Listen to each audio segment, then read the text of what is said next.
नाजरीन, आपको बड़ी खबर से आगाह करेंगे। बिजली का कारखाना, भारतीय इंजीनियर्स और पाकिस्तानी हुक्मरान, मुल्क दुश्मनी का ये कैसा गठजोड़ है, इसका असल मकसद क्या है और शरीफ खानदान की भारत दोस्ती की हकीकत का राज क्या है, पसे पर्दा हकायक सामने आ गए। शरीफ खानदान की बदनाम ज़माना रमज़ान शुगर मिल्स में भारतीय खुफिया एजेंसी के एजेंट इंजीनियर्स के रूप में कैसे दाखिल हुए, उनके असल मकासद क्या थे, उनको कौन कौन सी रायतें दी गई, इस हवाले से देखते हैं ये रिपोर्ट।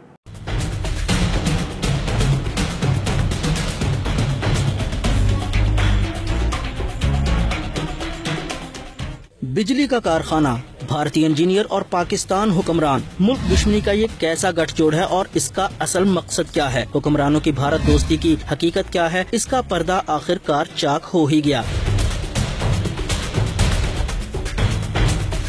शरीफ खानदान की बदनाम जमाना रमजान शुगर मिल में भारतीय खुफिया एजेंसी के एजेंट इंजीनियर्स के रूप में दाखिल हुए। बज़ाहिर उनका काम चीनी के कारखाने में बिजली पैदा करने का प्लांट लगाना था, लेकिन हकीकत में मुल्क की जड़ें खोखला करना। 37 से ज्यादा भारतीय इंजीनियर्स शरीफ खानदान की इस मिल में काम के लिए बुलाए गए, लेकिन उनको वीजे जारी करते हुए ऐसी रियायतें दी गयी जो भारत से आने वाले मुसलमानों के नसीब में भी नहीं होती। मल्टीपल वीजा, सिक्योरिटी एजेंसियों की पूछताछ से आजादी और मुल्क भर में घूमने का परवाना। इनमें से 14 अफराद अक्सर बेशतर भारत आते जाते रहते थे, जबकि 26 शुगर मिल में ही रहते थे। भारतीय इंजीनियर्स के वीजे के मुताबिक रसाई तो सिर्फ चनियोट शहर तक थी, लेकिन सरकारी प्रोटोकॉल में उनको मुल्क भर में घूमने की आजादी थी। लांबी शरीदार, श्रीनिवासन, सुरेश राव, रतनकार, देशराज, नवासन राव और कितने ही नाम गिनवाएं। 37 लोग तो रमजान शुगर मिल में ही मौजूद हैं, जिनकी फहरिस्त पाकिस्तानी सिक्योरिटी एजेंसीज के पास मौजूद है। और ये सब रियायतें कैसे मिली और किसके कहने पर मिली? जी हाँ, हुक्मरानों की जाती जमानतों पर ये सब कुछ हुआ। भारतीय जासूसों को टेक्नोलॉजी ताउन के नाम पर मुल्क के चप्पे चप्पे से मालूमात हासिल करने की खुली छूट। बिजली बनती रहती, मिल चलती रहती और मुल्क की राज दुश्मन को बिना किसी मेहनत के मिलते रहते, लेकिन मुल्क के लिए मरने वाले बहुत से लोग अभी जिंदा हैं। मुल्क की सिक्योरिटी एजेंसियां इन इंजीनियर्स के नाम और काम पर गुज़िश्ता 8 बरस से नजर रखे हुए थीं।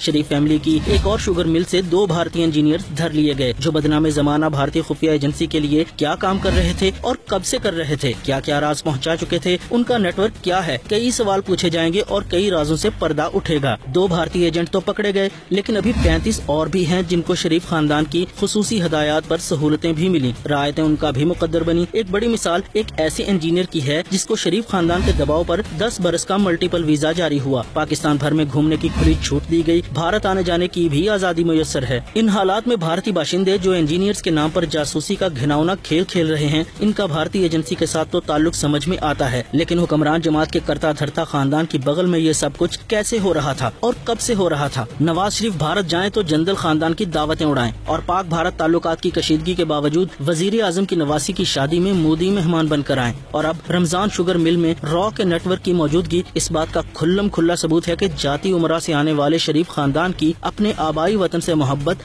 अभी तक जिंदा है और इसे जिंदा रखने के लिए शरीफ हर बदमाशी करने को तैयार है, चाहे वो पाक फौज के खिलाफ सियासी महाज हो या वतन की मट्टी का सौदा करने की मकरूह साजिश।